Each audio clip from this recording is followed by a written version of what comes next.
Talking baseball, baseball and the O's.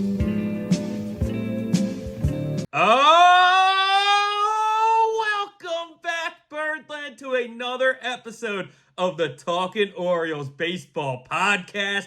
I am, of course, your host, Benny Becker. We have a fantastic episode on our hands today, gang. So excited to be back with you. We have a clean sweep of the Minnesota Twins, the Orioles' second sweep in the last 3 series. This team absolutely rolled over the Minnesota Twins, and we're going to touch on all 3 of those games as we haven't been on since before that game.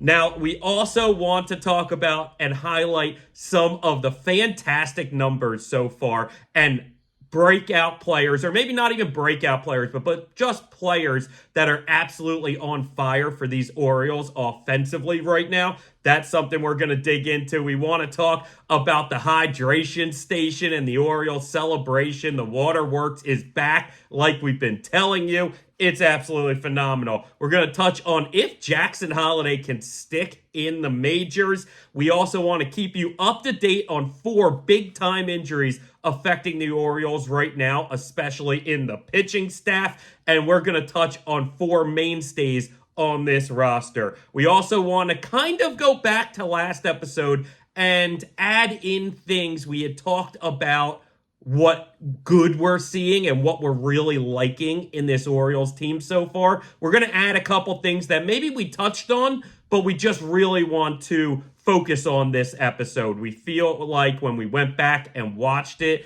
that we maybe didn't give them the credit they deserved in each area where we've been seeing good. We touched on some big ones, but we want to touch on a couple more today. Also want to look at where this rotation is going to look like in about a month, because there's a lot of interesting scenarios and interesting decisions on our hands.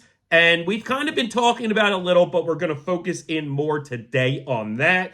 We want to go back to kind of the pace the Orioles are on right now and touch on that because we know how key it is to get off to that good start. We've talked about that heavily. And lastly, we like to end the show usually on a bit of a fun note. The Orioles released a little bit of a commercial or promo. It wasn't even for anything necessarily, but it was just something awesome. And I mean, I can't emphasize it enough how cool it was. And we're actually going to play off of that at some point soon as well. We'll get to all of that, gang. There's a lot on our hands today. And before we even get into any of it, before we dig in a little on the sweep against the Twins, I just want to take a step back, say this is episode 20, gang. And I appreciate everybody for sticking with us through this and continuing to support the podcast early on. I know right now it's not a finished product, and I hope you realize that as well. This show is only going to take steps further and further and continue building upon the foundation that we've currently laid. So we have very exciting stuff on our hands. Episode 20. God, I love it.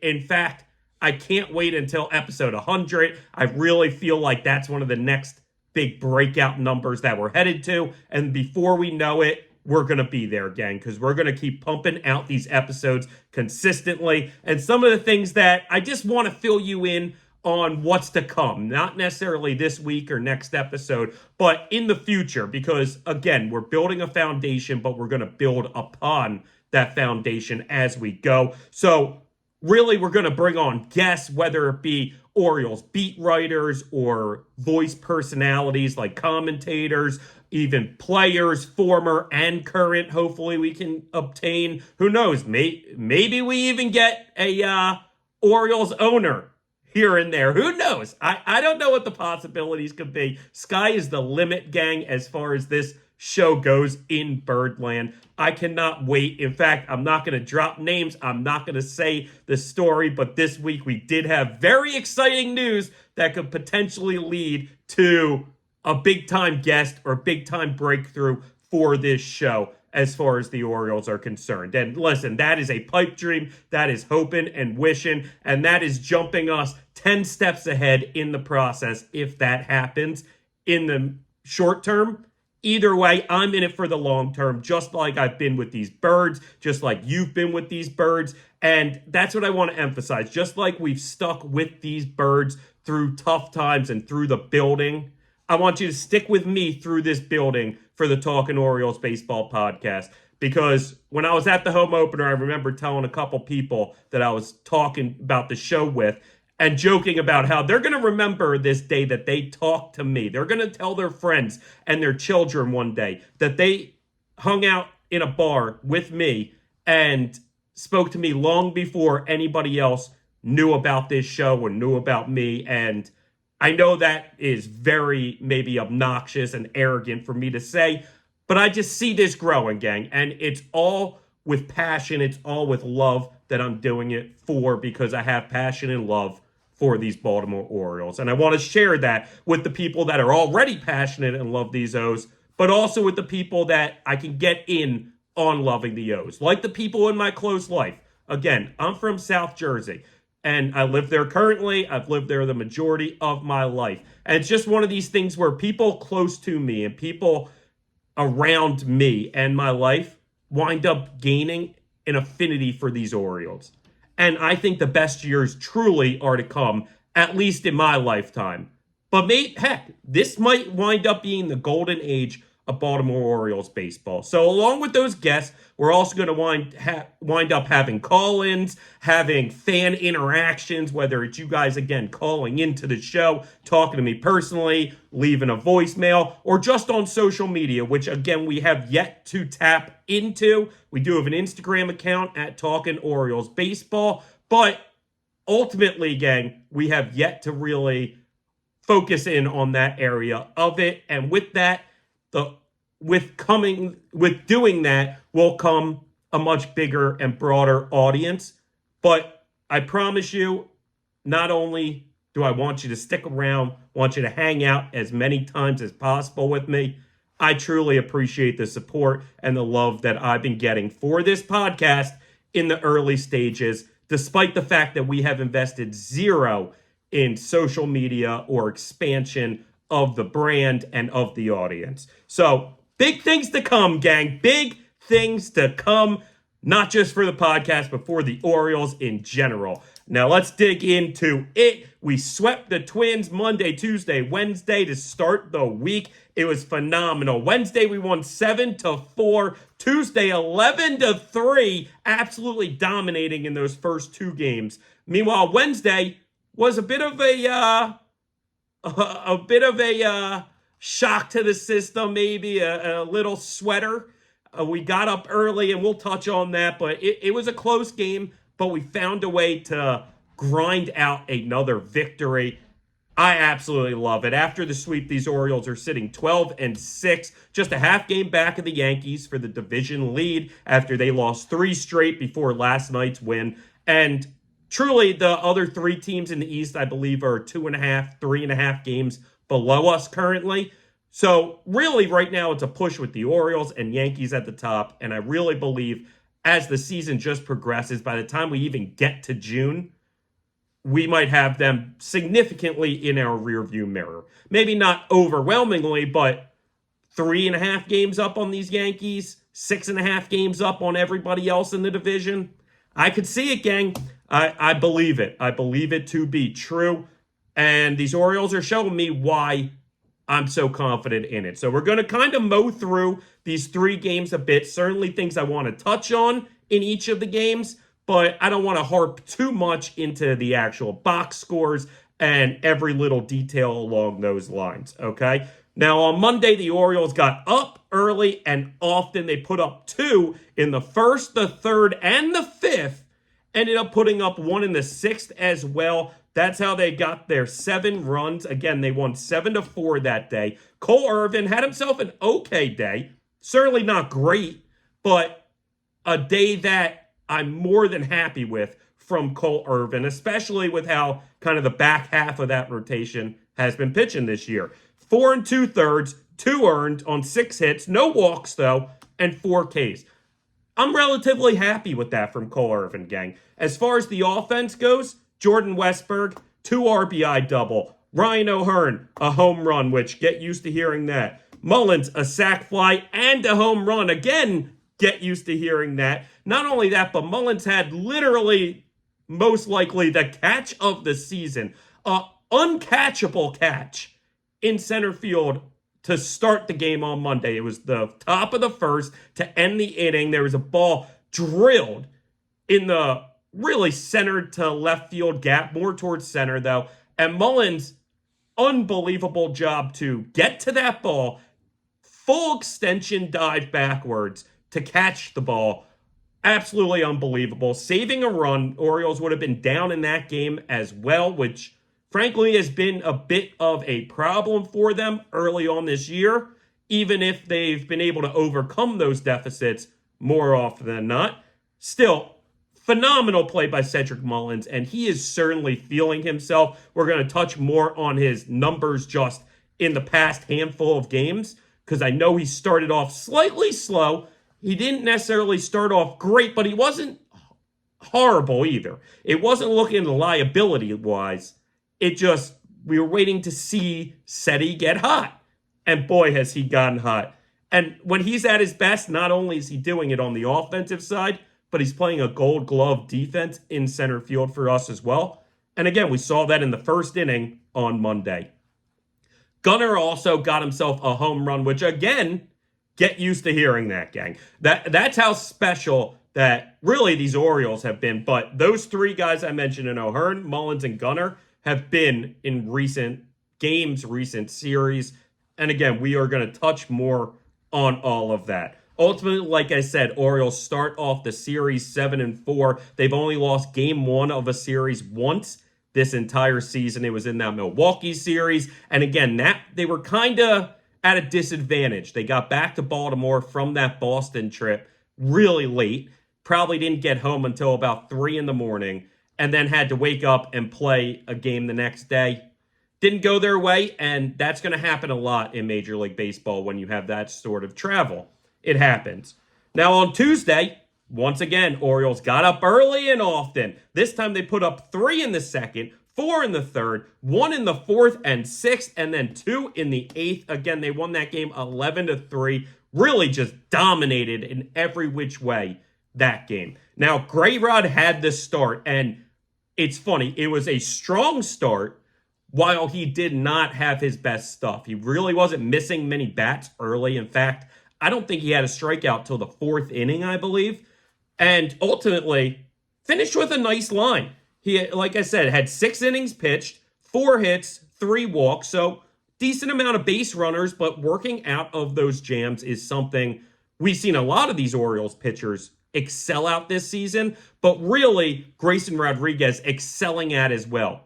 Getting out of those jams, not allowing those innings where you let up guys to become really bad innings. He did let up 2 earned, 6 Ks on the day in those 6 innings. And again, he didn't have any, I believe, through 3. So he really finished strong, which again has been a theme of these Orioles starting pitchers.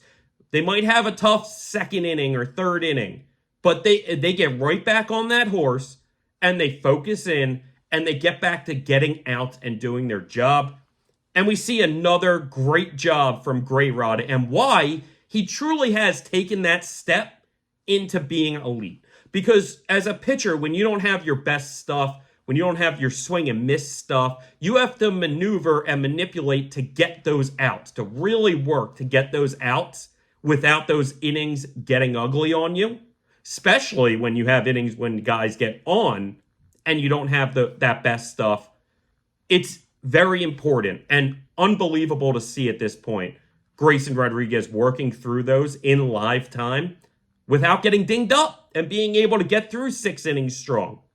Now, obviously, we scored 11 runs, so the offense is something that was an impressive day. It was just an impressive day. We had McCann RBI double, who continues to stay hot in this lineup. Yet another veteran role player who is absolutely performing not only how we need him to, but excelling through those expectations, exceeding our expectations for what we need out of our backup catcher. And currently, I don't think there is a catching duo in baseball that can hold a candle to Adley Rushman and James McCann. Truly.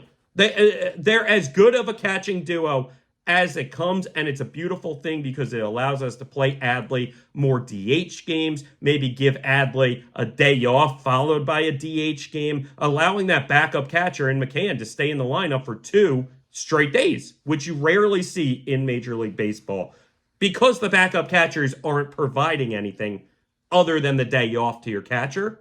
That's not the case with these Orioles. So McCann, RBI double. Gunnar home run was a 2-run shot. Kowser RBI ground out. Westberg monster home run to left field over the Great Wall of Baltimore. Gunnar RBI single. Kowser RBI single. Santander RBI single. And then Ryan O'Hearn got a home run to deep center, which he was somewhat robbed earlier in the game by Byron Buxton. Personally, I don't think that ball was getting out. I know the announcers kind of, Ben McDonald and Kevin Brown were kind of making it seem like he got robbed of a home run. Frankly, it was just a really good play, I think, by Buxton to get the ball and probably would have hit the middle to top of the wall. That's my opinion. Either way, in that ball that did get out for Ryan O'Hearn, I mean, Buxton got up there in a way I don't know if I've ever seen anybody actually do. It was incredibly impressive. And he almost came away from that ball, truly almost stealing it from a fan who was at least 5 feet away from him. And not just straight 5 feet. I mean, like an upward angle, too. It was so impressive that he was able to get that high up. And luckily for us, not like it would have changed the game much, but very impressive for him to get it. And even better for us that the ball went over and he didn't get the ball. In fact, then they looked at it for interference potentially. It was going to be potentially a historic overturning call because, again, there's like about a 5-foot gap in between the actual wall for the field and the wall for where the fans sit. And like if a player can't reach over into that middle gray dead area for a ball without going into the field, I don't know what we're doing, gang. But they didn't. They didn't overturn it. I know Ryan O'Hearn was joking he was going to do his best George Brett impression. He already got Brandon Hyde's thumbs up or approval, even though he said he probably shouldn't say that he got his approval. Listen, that's just all fun and games as far as that goes. But Ryan O'Hearn in that game hit a home run in his 3rd straight game, which, gang, is going to be a trend. I hate to be repetitive, but it's going to be a trend of this episode, right? Orioles dominate that game. Really loved what we saw. And again, one of the things I loved most was how we saw Grayrod really battling through a day where he didn't have his best stuff. And, I mean, the note of this whole series, but really that day, I feel like, is just the hard-hit balls that these Orioles continue to get. Even on balls that wind up being outs, because that happens. They are piling up these hard-hit balls and balls hit over 100 miles an hour. And we're going to touch on that some, but it seems like damn near every time they get a hold of one, man, they are really getting a hold of it. And that's one of the reasons, of the many reasons, this team is such a scary team moving forward. Now, in Wednesday's game, it had a bit of a different theme. Obviously, it ended in great fashion, and we'll get to that. But Gunnar Henderson led off the game for the Orioles in the bottom of the 1st with a solo home run, which was phenomenal to see. It was Gunnar's 3rd straight game with a home run, similar to O'Hearn, who came into that game with 3 straight games with a home run. Phenomenal stuff. And I think we all know, though, it's funny. The storyline the entire day that we knew this is going to be the game we talk about ended up getting stolen at the end, which is fine. Listen, 2 guys can get their roses and flowers on the same day. It's okay. But Albert Suarez, who came up because Tyler Wells got hurt and got moved to the IL list for at least 2 weeks. We'll see what happens there, and we'll talk a little more about that. But Albert Suarez, who hasn't pitched in Major League Baseball in almost 1,400 days. I think it was 1,394 days or something like that. 7 years. since the last time he had pitched in a Major League Baseball game. He spent time in Japan. He spent time in Korea. And the interesting thing about him is in Japan, he was a reliever. In Korea, he was a starter. So he kind of did both. The Orioles signed him at the end of last year, September-ish, give or take. And so he was in the system a bit, was able to go down to Sarasota, kind of work out with the Orioles, have a small camp late with them before going to, I think, Dominican ball. And he did all right. He did good. The Orioles really like the idea of the movement he has on his pitches for sitting in the mid-90s, even pushing upper 90s sometimes. Yesterday, I think he topped out at about 97. So, and a lot of movement on this ball as well. So the Orioles were very intrigued, and we've seen them have great success being able to harness guys with that great movement and decent velocity. And we like Cano and Batista, we've seen them have success harnessing these guys. So it's interesting.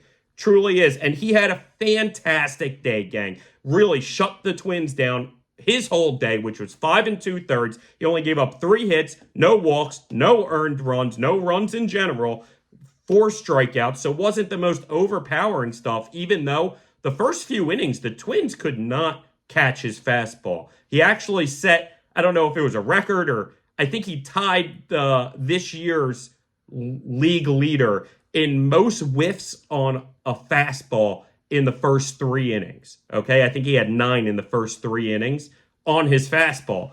And so just impressive stuff. Again, shows you how much the ball is moving, how much the ball is kind of exploding out of his hand a bit. And that's just something tough to hit. So, I mean, heck, he came in and showed up, man. I mean, you could see the look on Brandon Hyde's face when he was going to take him out of the game. It was all smiles. Brandon Hyde looked almost shocked in delight with his performance, as maybe you should be. And again, it wasn't planned. It was literally a day or two before he probably got told he was going to start. Maybe even less. It might have even been that morning. So it's just one of these things where Albert Suarez, who played well for us this spring training, maybe not unbelievable, but was a name we talked about as having an outside chance at making this roster. Now, that wasn't the case, and he went to the minors and didn't have great success, even though it wasn't horrible so far this year in the minors. So bringing him up was kind of an unknown, truly an unknown. Saw success in spring, didn't see success in Norfolk in short amount of time to begin the year, but still not much success. And then he comes out and pitches lights out. In fact, I know a lot of Birdland was kind of getting on Brandon Hyde for taking him out, especially after the Twins tied the game in the next inning. I mean, listen, personally, every now and then I do question some of Brandon Hyde's moves, especially with the bullpen. I know team people and fans are kind of harping on the idea, especially early this season, that maybe he's taking all these starters out early. Things like, oh, what does he hate these starters? No, I mean, he loves these starters. That's why he's trying to keep them healthy. And he's willing to potentially sacrifice a game like yesterday, going to the bullpen, even if he's pitching some of his best bullpen guys, taking out that starter who's looking dominant because you don't want to risk burning him out or killing him, even in Albert Suarez, who truly we might only need for 2-3 starts. So we'll see what happens with that. But the way Albert Suarez pitched yesterday, and the way that I heard the Orioles locker room loved having him back, apparently Ryan O'Hearn II, Albert stepped in, gave him a huge welcome back, Albert, or something along those lines. Listen, sometimes the players see how talented a guy is and know that guy's going to help them, whether it's in the rotation or in the bullpen. And so when they're that happy when a guy comes up from the minors, I mean, maybe that's all we need to know. Maybe that tells you everything we need to know when Albert Suarez, even if he gets pushed out of the rotation in a couple weeks, needs to stay in Baltimore. And he's going to figure that out for us. Because if he continues to pitch like he did yesterday, he's not going back to Norfolk. And if yesterday was the anomaly and he starts giving up a ton of runs and can't get out of the second or third of his next couple starts, that might tell you everything we need to know too. Heck, maybe he is a great reliever for us, and we can trust him for 1, maybe 2 innings. But the idea of a starter moving forward isn't going to happen. We'll see, gang. Either way, it's another good problem for these Orioles to have. Mike Elias just finding ways to get these arms that come in and pitch dominant for the Orioles. In fact, it was ironic against the Twins because we had a couple pitchers in Cano and Danny Colomé, 2 of our best relievers, maybe our 2 best relievers with Batista out. Both of them came from the Twins. So, it's kind of great. And not like the Twins bullpen hasn't been very good over the past couple years. Still, though, just one of these things that's great to see. And Mike Elias shows time and time again finding intriguing arms, okay? Now, offensively, we talked about Gunnar leading off the first with a home run. But then the Orioles were silent again till the 7th. So that's when the Twins, in the top of the 7th, the Twins took the lead with 2 runs, kind of squeaked them along. In fact, Gunnar had a play at the plate on this guy on a relay for a ball hit in left center, and he made a bad throw, gang. Listen, just like that ball that he threw away in Pittsburgh, I believe, these things are going to happen when you have that much talent and you're that young. You still need the experience to do it in major league games. Next time, Gunnar can realize he has that extra half second to set his body properly because he's got a cannon. And if he delivered that throw properly, we get that ball. And I'm sure that's something that Brandon Hyde and Tony Mansolino and all these other coaches are going to take to the practice field and talk about moving forward. Because that's an out that, in this game, okay, sure, we could afford to let it go. Not every game's going to be like that. And when the postseason comes, I need you to deliver those throws properly. And I think that, and I trust in Gunnar to rein that in sometimes. Sometimes Gunnar can seem a little like a wild stallion, gang. And I love him for it. And it seems like he's harnessing that to the best of his ability as he continues to progress his major league career.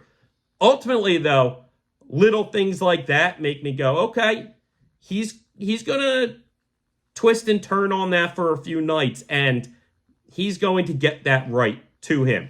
Because, again, it's not necessarily on the Orioles to rein in that wild stallion. Sometimes it's on the stallion to understand I can't go 120% every single time. Sometimes I need to take that extra half step or extra half second to focus in, and that's going to lead to the best results, okay?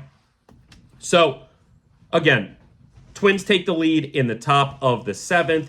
Bottom of the 7th, Tony Taters, Anthony Santander, who was desperate for a home run. It had been a little while. In fact, the gambler in me had been riding him nonstop for at least a few days, and I stopped going into that day. That's how it goes, gang. Anyway, again, I always prefer the Orioles' success over my gambling success. And Anthony Santander hitting a game-tying home run in the bottom of the 7th led to a tie game for Cedric Mullins to take us home on a 2-run home run. His first walk-off home run of his career. I believe he's had 4 walk-offs before that day. Just phenomenal. Absolutely phenomenal. You go to the bottom of the 9th. You're tied up. You wind up getting Mountcastle on with a single, I believe.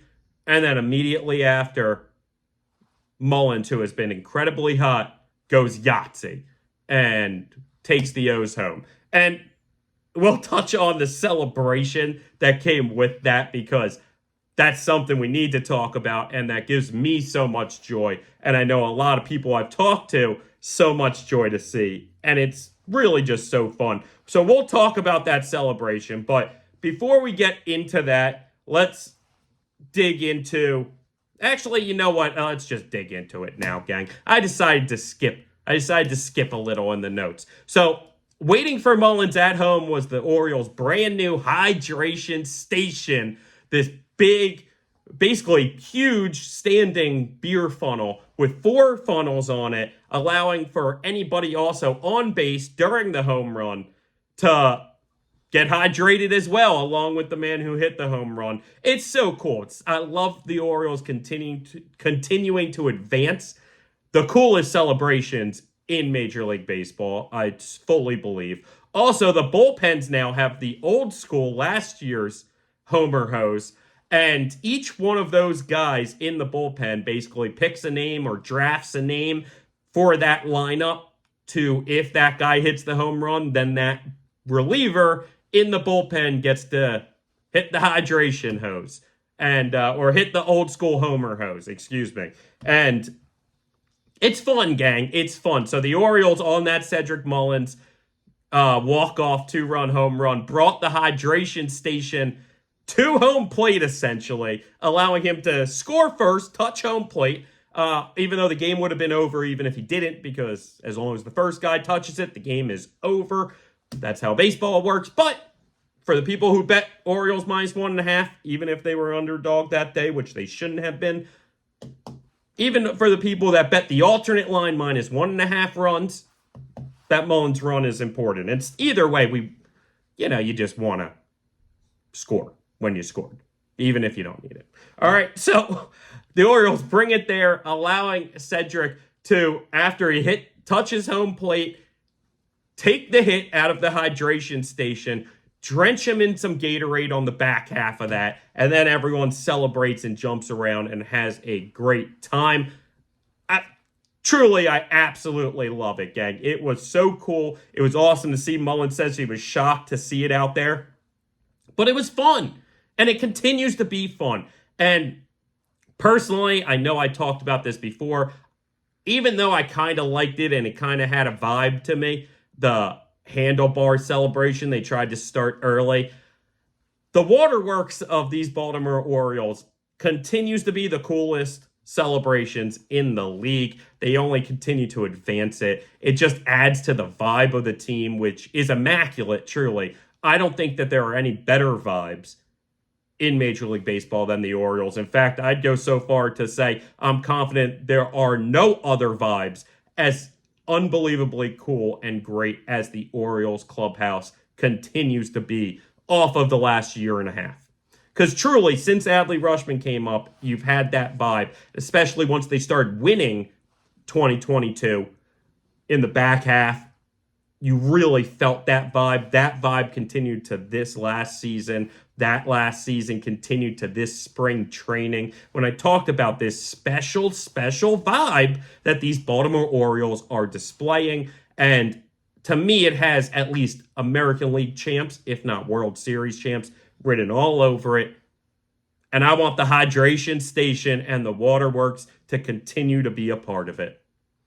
I love it. I love seeing it. It's phenomenal.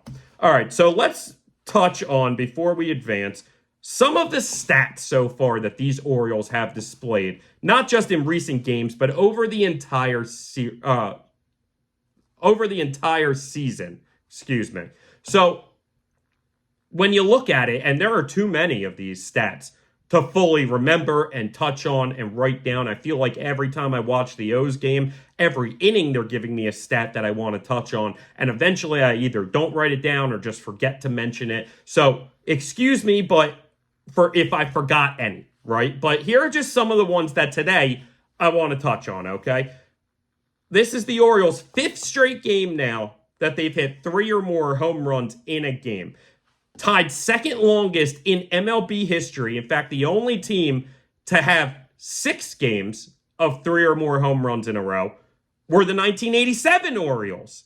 So just very cool and clearly on the right track. And I love how, whether we get to 6 or not, whether we exceed 6 or not, the team at the top of that list, I love seeing old Oriole teams. It means so much to me, again, this team and this franchise, that even past successes I love to see, even if that was 2 years before I was born, gang. So I didn't see it, but it's still cool. Still awesome. Now, the Orioles lead Major League Baseball right now with 30 home runs, and they lead the American League with 104 runs scored already. Just putting up fantastic numbers. And it's especially great because a couple episodes ago, we touched on, how we were kind of nervous and there was all this inconsistency with the Orioles offense. So it's great to see these Orioles start turning it back on, getting on track and becoming consistent. Sure, on Wednesday, they only scored 4 runs. But again, the home runs were there and the power was there, which is something that last year's Orioles didn't necessarily show all season. I think there were stretches where we were hitting a lot of home runs, but I think we ranked 17th last year in the majors in home runs. This year, I believe we're sitting at least top 5 or leading the majors. Excuse me. I just said the stat. Leading the majors with 30 home runs. Now, sure, it's early, but understand that some of these guys aren't even necessarily our top home run hitters who have been leading the way offensively. Okay, so right now we have 6 players with 4 or more home runs. Okay, the Orioles have never had 5 or more guys with that many home runs after 20 games. Now they have 6. They never had 5 after 20 games with 4+ home runs. Now they have 6. And you have Gunnar, Mullins, Cowser, O'Hearn, Santander, and Westberg. So understand, again, these aren't necessarily all of our power hitters, gang. Okay, that's the exciting part. Like Ryan Mountcastle not being in there is kind of shocking. Adley Rutschman not being in there might not be the most shocking thing, but he's certainly a guy who could be in there. Okay, if Jackson Holliday, despite the fact how slow he started, was with this team in the beginning, there's a chance he would be on there. So, and frankly, James McCann has been performing so well.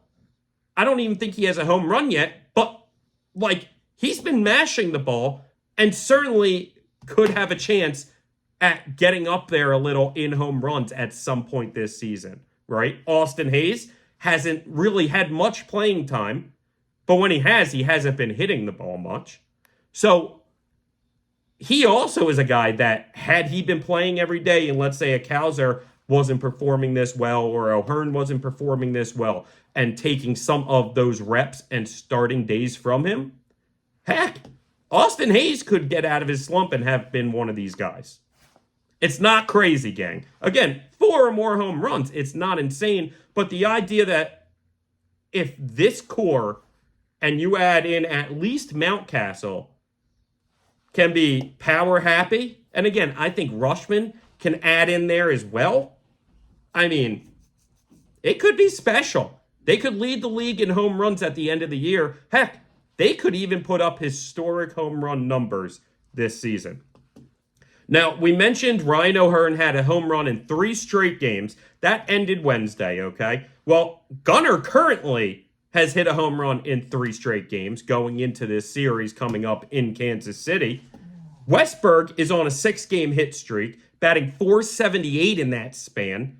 Cowser coming off of Player of the Week last week. And frankly, if you look at hitting numbers for rookies in Major League Baseball, he's literally leading in pretty much any significant category right now. In fact, it makes me want to go back and just mention from our gambling episode, I talked up Colton Cowser as for Rookie of the Year as one of my favorite plays. Now, certainly it's too early to mark him having won it. But when you look at the market, I almost guarantee it was plus 1,500 for Colton Cowser to win American League Rookie of the Year coming into the season, right? So $100 would have won you $1,500. Now it is down to plus 300. So 100 would win you 300, gang. And that just goes to show you what I was talking about on that episode. Because if you have that ticket and this continues to progress the way it does, he may have this thing damn near locked by All-Star break. Just like Corbin Carroll last year had it locked for the National League. And Colton Cowser could be a cash out option for you at 70%, 80%. by All-Star break if you have that ticket sitting right now. I'm just telling you. Told you I was trying to make you money. That's all I'm doing, gang. Or not all I'm doing, but that was one of the things I was doing, and especially on that gambling podcast episode. And that's why, like I mentioned in that episode, this is going to be a fan favorite episode every year. That gambling episode before the season is going to be an absolute fan favorite episode every year because people are going to look back and remember and be like, damn, I missed out on that. Crap, I missed out on that. Hopefully there's still value in years moving forward, even though the Orioles are going to be so good and special. Value sometimes isn't the deal breaker, okay? And you want to talk gambling, I'll give you this little quip real quick. I've been falling in love with parlaying Corbin Burnes for Cy Young, who I talked about preseason also. Corbin Burnes for Cy Young with Tyler Glasnow of the Dodgers for NL Cy Young. Just saying, look into it. They're both favorites now, so getting it at less value than I have the ticket at, but still very intriguing, okay? So, along with, we mentioned Westberg, we mentioned Cowser, we mentioned Gunnar, we mentioned O'Hearn. Well, Cedric Mullins, who ended that game on Wednesday with his 2-run home run, is pretty much as hot as he come. Not only has his power been there and he's been hitting home runs, but Mullins has a 9-game hit streak now, batting .367 in that span. Seeing the best of Cedric Mullins, and it's amazing having him now kind of in the middle to back end of that lineup because they have these top young guys at the top with the power hitters in the middle, and then Mullins kind of follows. I love having it. It kind of just starts the lineup over again, especially when usually after Mullins, you're dealing with Westberg, you're dealing with Cowser. It almost is like 2 lineups, both very, very interesting and very exciting. Also, excuse me if you hear my dog growling in the background. Vito will not stop growling, and that's my bad. I probably should have taken him out, but let's power on through this, all right, gang? Hopefully he's not bothering you guys. So, next topic is, will Jackson Holliday be able to stick in the majors? Okay? We know he's had a rough go of it. Still stuck at 1 hit, even after that Twin series. Listen, the fans are behind him. The fans aren't getting on him. But no matter how talented the kid is, no matter how much he was the number 1 overall pick and the number 1 prospect, at a certain point, the Orioles may be forced to send him back down to the minors. Now, that sounds a little crazy to some people, and I think some people would argue that that would completely hinder his career and completely get him off track. I would argue the opposite. And I'm not saying that it's going to come to this and it's going to be necessary, but let's say they get back from this road trip and maybe he's sitting at 2 hits now. And maybe after the homestand, maybe he's sitting at 3 hits. But then you're looking at like 3 for 50, 3 for 60 maybe. All I'm saying is, with as talented of a minor leagues as we have, I think it's certainly possible that maybe in a week or even 2, if Jackson continues to struggle, the Orioles just say, hey, take a step back. Let's go back to the minors. We know you can crush minor league pitching, but now you can focus in the minors on the things you know you need to work on in the majors, okay? We saw it work for Colton Cowser, right? We've seen it work for other guys as well along the way. Now, we also have seen the opposite. We've seen the Orioles trust the process, trust the prospect, trust the player, and allow them to work it out in the majors. We saw that with Rushman. We saw that with Gunnar. We saw that, I believe, with Westberg as well last year. So we've seen the Orioles say, hey, we're going to stick with you. We're going to continue to let you figure it out up here. But we've also seen it with Cowser where they said, well, we think it's in your best interest, and we certainly have another kid that we want to get a check on in the majors. So take a step back. It's not a death sentence. In fact, you'll absolutely be up next year. If not, in fact, you'll absolutely be back up when rosters expand at the end of this year, if not even sooner. Like, truly, it could be as soon as we send him down and then 2 weeks later, he's back up. And he's performing how we expect him to perform. Now, one thing I will say in Jackson Holliday's defense is we've seen him improve already, even if we haven't seen the results necessarily. And what I mean by that is we've seen him hit balls hard into gaps. Heck, he almost got one out the other day, yesterday, I believe, to right field, and it just died on the warning track. He got a little far out in front, hit it off the end of the bat a little. So we're seeing him get extremely close. And I can put up with the strikeouts if you're starting to get those extra base hits and starting to get on base more and even hitting a home run here and there. And I think that's all coming. Frankly, like, I truly believe starting in this Royals series, and still this is now, I think, the third, if not fourth series I've said this about Jackson Holliday, so I'm repeating myself, but that's just how much I believe in him, is that I truly believe that it's going to click and we're going to start seeing it. Either way, it does seem like he is, since that first hit, looser and isn't playing with as much weight on top of him. Certainly, it felt like a lot of weight with his family in the crowd and everyone waiting for that first hit and him struggling. It's tough. Also, listen, whether it's his doing sometimes or if it's just bad luck sometimes or the other guy just finding a way, he's been living in an 0-2 hole, I feel like, every at-bat. And I know the Orioles broadcasters continue to mention this, but it's so tough for a young player when maybe there is a questionable call a little off the plate that gets called strike one. Then you have to expand to try and swing at the ball that's in the exact same spot that you thought was a ball, but wasn't called a ball. So then you miss on that, you're in an 0-2 hole, and even if you battle for a couple pitches, eventually you just get overpowered by a high fastball or a breaking ball in the dirt. And that seems to be happening for Jackson Holliday a lot right now. I believe he is going to stick. If I'm sitting here telling you, I think he is going to stick. And, I made maybe an outlandish statement when I was talking about all of those players with 4+ home runs. And I said, if Jackson Holliday had started the year with Baltimore, with the Orioles on opening day, I think he probably would at least be pushing being another guy with 4+ home runs. And that might sound outlandish. I honestly, when I look at it, feel like the Orioles thought they were doing him a service by putting a chip on his shoulder in the minors to start the year. But in reality, I think they added so much weight to those shoulders with that chip by putting just so much more attention and pressure on this kid when he did come up. Because had it been opening day, eyes would have been on him for sure. But best believe, eyes would also be on Colton Cowser. Eyes would also have been on Corbin Burns. Eyes absolutely would be on guys like Gunnar and Adley. So it would just have been spread out more. Instead, you gave all of those other players and veterans kind of that edge of a couple weeks before Jackson got up. And then all the attention just zoomed right on this young man.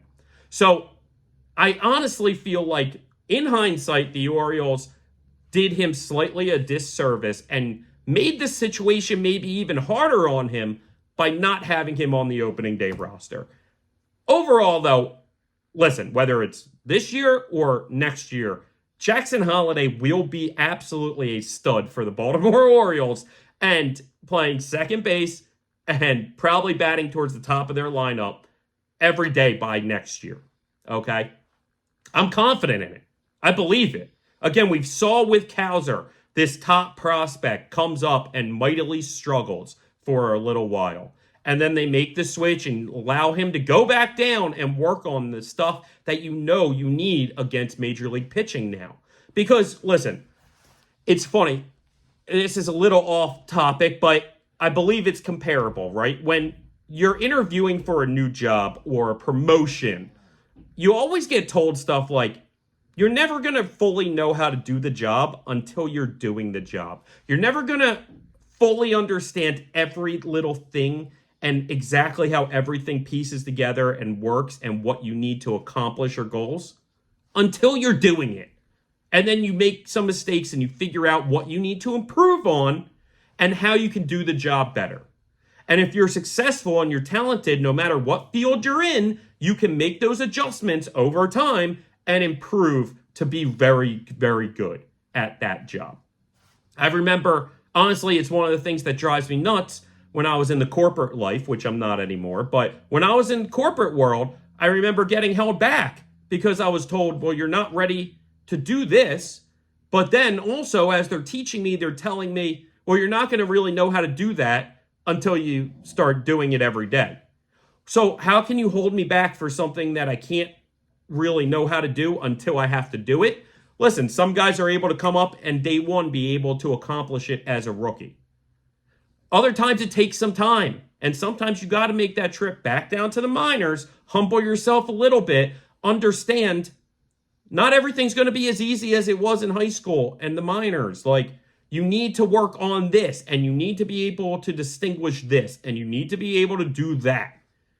And then those couple things will make you successful because you already have all of the tools. You already are so talented if you're Jackson Holliday. You have everything you need to be a successful major leaguer. You just need those couple pieces of information and knowledge to understand what you need to do to adjust a little to be successful in the majors. And again, we've saw guys like Gunnar and Adley and Westberg struggle for a little bit of time in the majors. The Orioles stick with them, and then they go on a tear. This time last year, Gunnar Henderson was not looking like a Rookie of the Year candidate, let alone the American League Rookie of the Year, which he became, because he went on a tear starting in June and July. So maybe the Orioles truly just say, I don't care how bad it gets, Jackson Holliday's not going anywhere. Personally, though, I just think the minors is too talented at every single position to not be able to bring up one of these guys to figure out how to work in if Jackson continues to struggle time and time again. By the way, I went to Jersey Mike's. This is not an ad, but I've been on a Jersey Mike's kick, gang. Truly, I'd eaten there a few times, and I was like, oh, it's good. The last month or so, I am a nonstop Jersey Mike's supporter. Really like Jersey Mike's, and that's saying a lot because, again, in South Jersey, this is pretty much hoagie capital of the world, gang. And despite the fact that they call it subs at Jersey Mike's, still a hoagie. And, yeah, Jersey Mike's good stuff, gang. Good stuff. Just wanted to throw that in there again, not an ad. And that gets us off of Jackson Holliday a bit. The last piece I'll say is what happens if the Orioles do have to move him down. Again, I think I've established that for Jackson Holliday, he will be fine. And he'll probably be back in the majors by the end of this season, if not a couple weeks down in the minors, if it gets there. And I hope it doesn't, and I still think it won't. But truly, to me, what happens, the next move, would be Connor Norby coming up. And we give up the idea of this lefty hitting second baseman for the moment, understanding that Jackson might only need a couple more weeks of tweaking in the minors before he comes back up and is successful. So I think Connor Norby's the move. Possibly, they might say Heston Kjerstad. I just don't know how they would consistently be able to get Heston at bats at the moment, the way the roster is not only set up, but performing, with Mountcastle and really O'Hearn really performing as two of the best Orioles over the entire course of this season. So we'll see what happens with that. Again, I believe Jackson Holliday has himself a nice little road trip, comes back, continues to play well. We're going to see those games with extra base hits. We're going to see those games with steals. We're going to see those games even with home runs. And I think he sticks in the majors.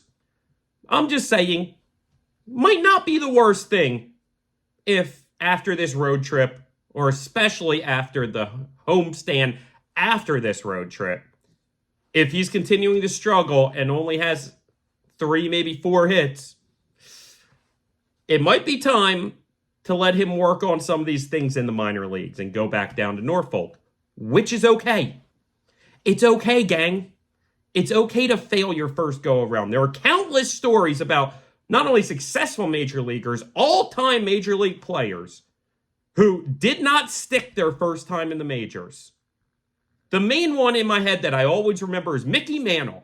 Mickey frickin' Mantle came up to the Yankees, way too much pressure, couldn't perform, got sent back to Oklahoma. I know he's from Oklahoma, so wherever the Yankees farm system was, which I think was out in the middle of freaking nowhere. And his dad came because he told his dad he wanted to leave and go home. And his dad basically drove out, packed his bags for him, and said, let's get the hell out of here then. If you're quitting, you're quitting. And it was at that point Mickey, with tears in his eyes, decided to give it another try, stay in the minors, and before you knew it, he was back as a Yankee, becoming an all-time legend and becoming Mickey Mantle. I don't think Jackson Holliday is going to need Matt Holliday sitting in a little motel room making him cry to get him to come back to Major League Baseball. I don't think that that's necessary. But all I'm saying is, if it comes to it where Jackson Holliday has to move down, it's not a death sentence, guys. In fact, it may be the best thing for him in the big picture. So we'll see what happens. And frankly, I also think then that would buy the Orioles the few days that they needed to buy that extra year of control. So from the Orioles' viewpoint, they might be like, obviously they're rooting for his success and they want him to do great. There's a chance. There's a chance they would be like, but it wouldn't be the worst thing if we had to send him down just for a couple weeks. And again, you learn a couple tricks, you focus on a couple details that you know will help you in the majors, and you excel once you get back. That's all there is.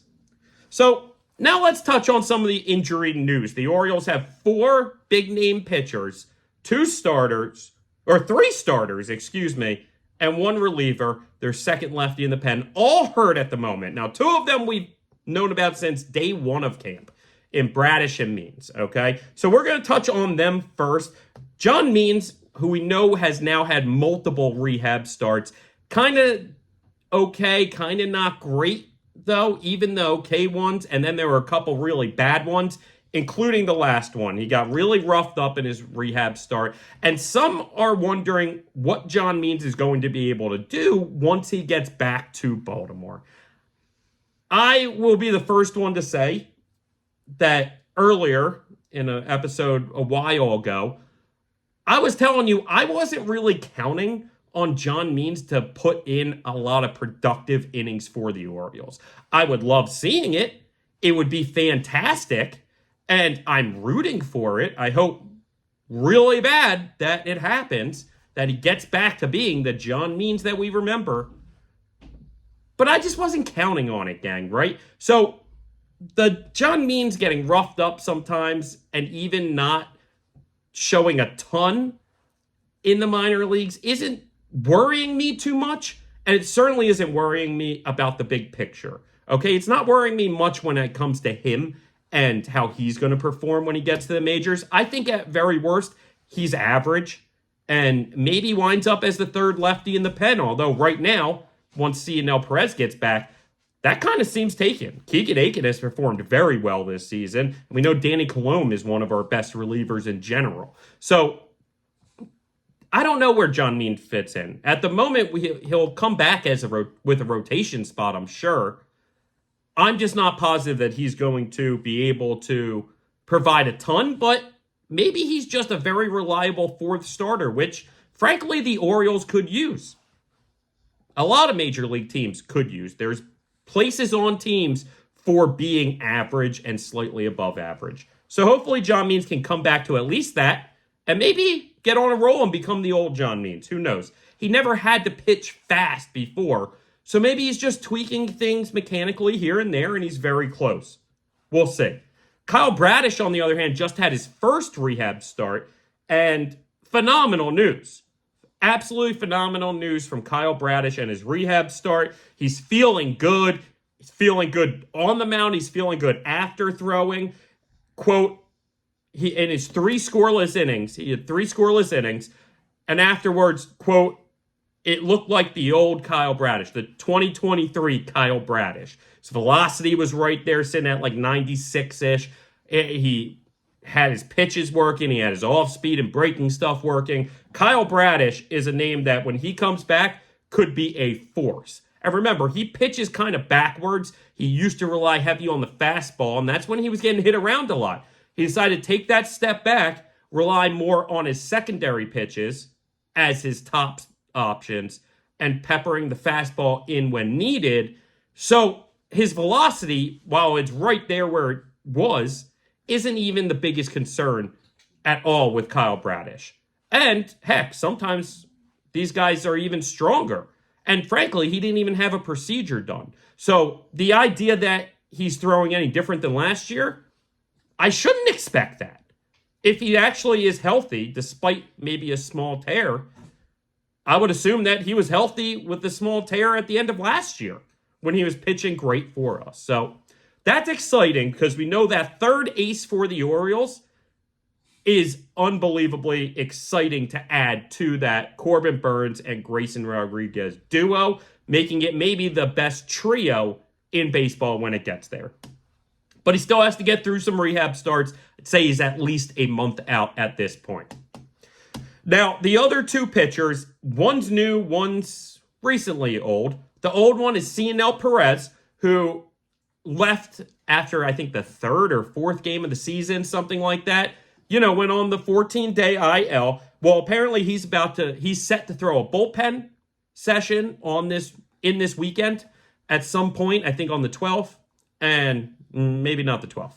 I got my dates crazy, so who knows what the actual day is. I got this weekend. That's what I know. Sometime this weekend, Cionel Perez should throw a bullpen session. He's feeling good. They believe that they caught it so early that it's not an issue, even during this process. And hopefully he'll be back in a week or so, which will be very nice because despite the fact that Keegan Aiken and Danny Kalum have pitched really well as lefties, you don't want to burn them out. The Orioles wanted that third lefty, and right now there's at least one, if not two, names in that bullpen that can kind of get kicked to the curb, especially Johan that they brought in not too long ago and has kind of been getting shelled, not really showing me all that much. You see why he was cut, but who knows? Who knows what runs these guys go on? The other one is my main man, the man I'm president of his fan club, Tyler Wells, who hasn't had a great start to the season, and this news kind of dampers it even more as he came out for precautionary reasons with elbow soreness. He pitched his last start. It wasn't a successful start. Kind of got hit around a bit. Now he has elbow soreness. He's on the 14-day DL. Although they're really confident it's only going to be a couple weeks, maybe a little more, maybe 3 weeks. So we'll see about Tyler Wells, but frankly, time-wise, that should line him up right around John Means coming back. So now the question becomes, what do the Orioles do in that jam? Maybe Tyler Wells moves to the bullpen. I could see that. But again, Albert Suarez is pitching great. We'll talk a little more about the Orioles rotation options when we get a little deeper into this episode. We're at the back part of it, so not too much longer, but a couple things I want to touch on before I get to that. Now, last episode, I mentioned the good I see in the Orioles and the bad I see in the Orioles. Well, this past series, we saw a ton more good than we saw bad. And obviously, with the sweep, you'd expect that. But two things that I feel like I kind of left out or didn't touch on enough in last episode, really good things that I see that the Orioles are doing. The first one is how hard they're hitting the ball. We talked about that earlier, but the Orioles are leading Major League Baseball on average exit velocity, expected average, and expected slugging, along with multiple other categories. They're just smashing the ball. And that's basically what those numbers show. How the harder you hit the ball, the more expected you are that it's going to be a hit, right? Or a home run, or an extra base hit, or whatever goes into all of this individual numbers. All I'm saying is they are absolutely smashing the ball. And that's something they've been doing all season long. So it's amazing to see. It's one of the best things I have been seeing from them. I want to say that I kind of touched on it last episode, but I maybe didn't hammer home all those stats and really talk just how hard they're hitting the ball. It seems like every game around like the fourth, fifth inning, we see this graphic of like 7 or 8 Orioles contacts over 100 miles an hour. And some are out, sure, but 5, 6, 8 of them are hits or home runs or just these big things coming. I mean, our boys hit the ball harder literally than anyone else in the league right now. And I don't see that stopping, gang. That's kind of the new school approach that the Orioles use. They have some old school, they have some new school, and I think one of the main new school analytics that they really harp on is that exit velocity, like most teams, if not all teams nowadays. But it just seems like the Orioles find a way to have these guys really just smashing the ball every time. The sounds that they get off the bat, man, you know it. Even if you're not watching, you're just listening to it. You hear that crack, man, and you're like, man, that was smoked. Sometimes it's right at a guy, but as soon as you hear it, you're like, whoo, he got that one, man. So, very exciting stuff there. Also, another thing that the Orioles are doing is that in their base running, they're excelling and really showing up and showing how talented and athletic they are. Guys like Homerun even going first to third on balls that are not easy to do that on. Guys going first to home or second to home.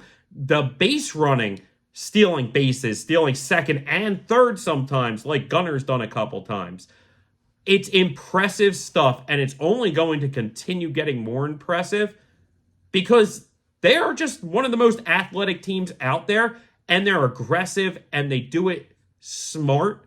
I don't think they've been thrown out once on the base paths yet as far as stolen bases go. I think it was in Boston, they got maybe a little sloppy here and there with their running and maybe getting too aggressive, but I really love it. And frankly, as far as coaches go, Tony Mansolino at third is as good of a third base coach as I've seen in the league. I believe that, truly. Now, I love Tony Mansolino. I think he's a great coach, but I don't see that man making a wrong decision when it comes to sending runners from third or not. Like, all the time, and even on tough plays, he sends this guy, and they wind up safe, man. And the Orioles got a lot of speed out there. They have a lot of athleticism. So it's exciting. It's yet another exciting part of this team because when you hit it that hard and you run that fast, good things are bound to happen, guys. All right. So one of the last things we're going to touch on is where this rotation is going to look in about a month, okay? Maybe not exactly a month, but let's talk when Means and Bradish get back. So obviously the top two, Burns and Grayrod, are not going anywhere, and this is all assuming nobody else gets hurt from this point forward, okay? Well, then you look at kind of the back three and what happens with them. You have Tyler Wells, who's currently hurt for the next couple weeks. You have Dean Kramer, who can be up and down, but has shown great stuff. And then you have Cole Irvin, who, again, kind of has been a little up and down, shown you really talented pitches, but really struggles with control, it seems like. And now you have Albert Suarez, who, if he continues what he did yesterday, the Orioles have to find a spot on this team for him. So now you had another pitcher potentially taking up a rotation spot. As soon as Tyler Wells goes down, you're like, okay, maybe that's the spot. Well, now the Orioles are talking that it's not that bad for Tyler Wells and that he should be back in 2 weeks, which means that he'll probably be starting in about 2 weeks. But if Suarez has now 3 very successful starts on his belt and is looking just as unhittable as he did yesterday, what if Dean Kremer kind of relies more on those secondary pitches, similar to how we talked Kyle Bradish, and he has kind of that reverse strategy where instead of relying on the fastball like he used to, he now relies on the off-speed and breaking ball secondary pitches and uses the fastball sparingly, which is what he did last year that excelled him to one of the best pitchers in the league, okay? Dean Kramer, I think, can use that same strategy because if you look at his stuff, his fastball is getting hit almost more than anybody else, another pitch out there. Like, I don't know if there's another pitch in baseball right now getting hit as hard and as often as Dean Kramer's fastball. But yet he has nice secondary pitches, and he can locate. So it's just one of these things where I think that if you used more of that Dean Kramer strategy, if you used more of that Kyle Bradish strategy, backed off that fastball a little, I think he might have better results. we'll see. Obviously, the Orioles, Chris Holt, Drew French, know more than I do and have a better game plan probably than I do. That was just something that I was reading about and I thought made a lot of sense, right? Cole Irvin, like we said, can sometimes have lights out stuff, balls moving insane directions and really impressive increased velocity this year. But it seems like he has no control sometimes on where those balls are going, especially the breaking balls. So the problem there is, can Cole Irvin get in the zone more? And that's one of the issues. On the flip side with Tyler Wells, it's kind of the opposite issue where he puts the ball in the zone so much that sometimes that's the reason why he gets hit around, I feel like sometimes. If he was willing to dip out of the zone a little bit here and there, throw a little more fastballs a little higher in the zone at eye level, closer to eye level, that might attract batters to swing but that they can't get to, he might have better success.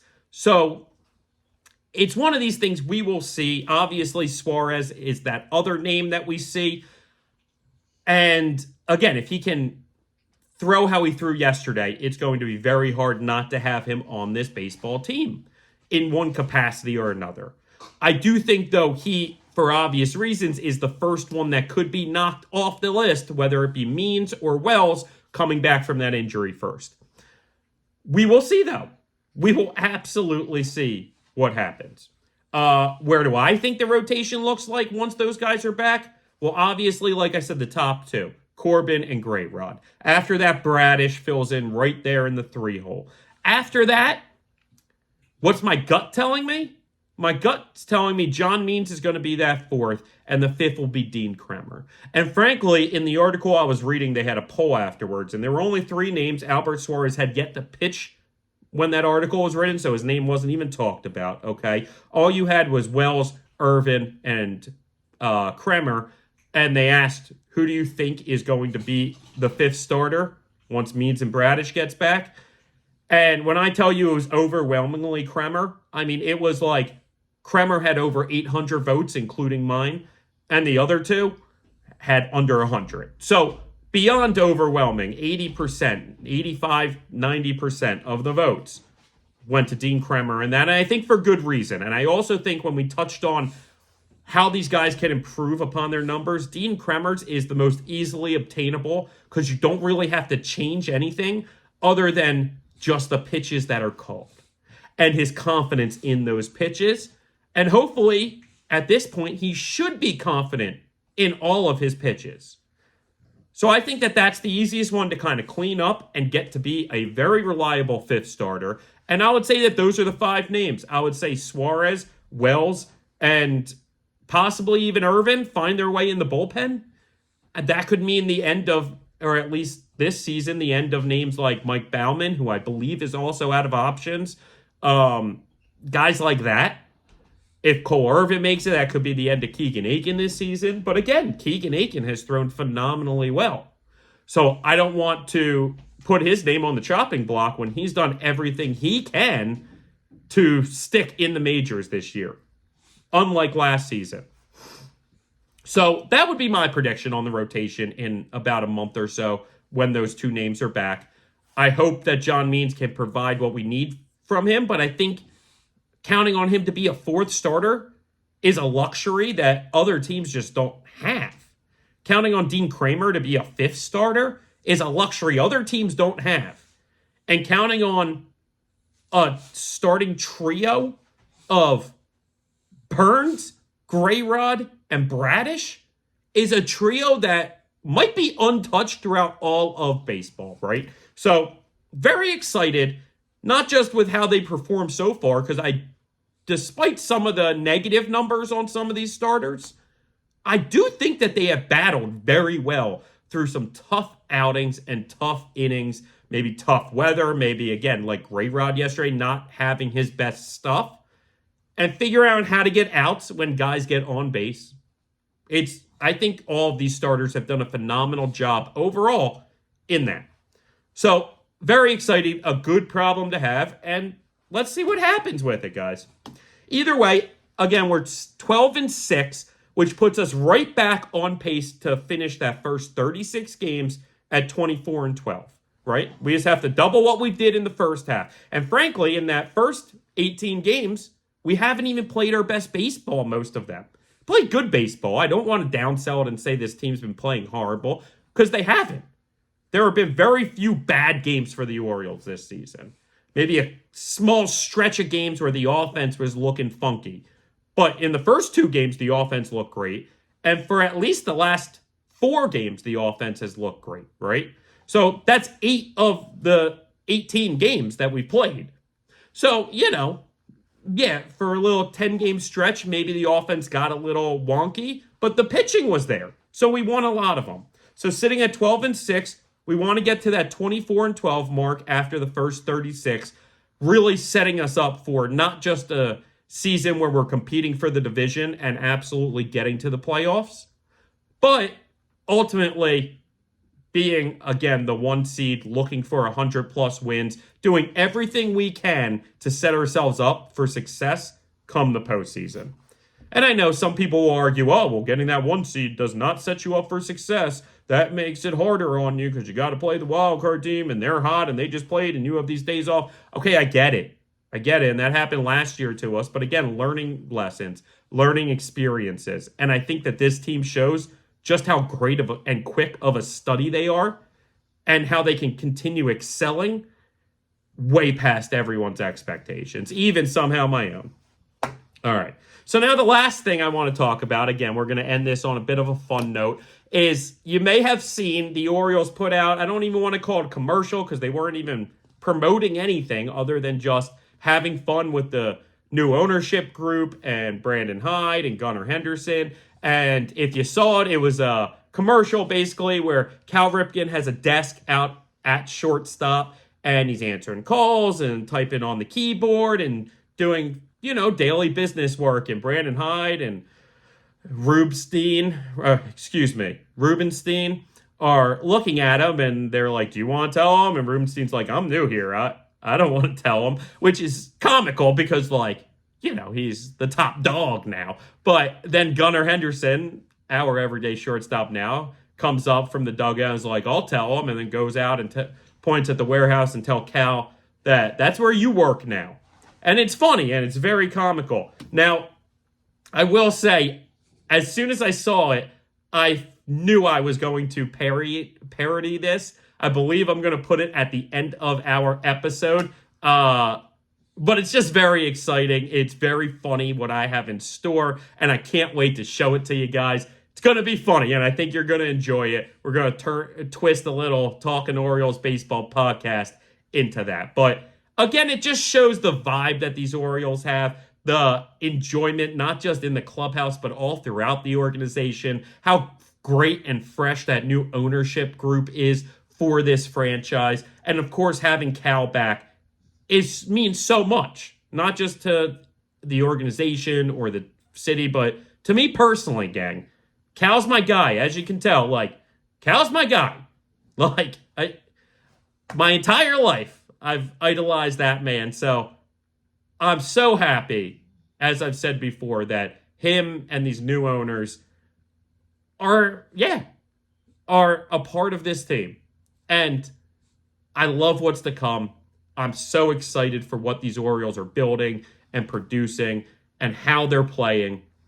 It's very exciting, gang. So, I could ramble literally all day just about how excited and happy and thrilled I am about where the Orioles are at right now. But I got every episode in the world moving forward to tell you about that and show you that enthusiasm and show you that love, show you that excitement. So, we're going to take a wrap today. It was a very good episode wrapping up that Twins sweep, talking these historic type numbers, league leading numbers, catching up on injuries, talking about the rotation, Jackson Holliday, the hydration station, and all sorts of stuff, gang. So we're going to call it a wrap today. This was the Talkin Orioles Baseball Podcast.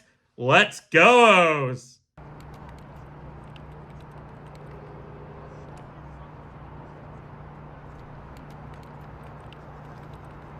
I'm not going to tell him. Are you going to tell him?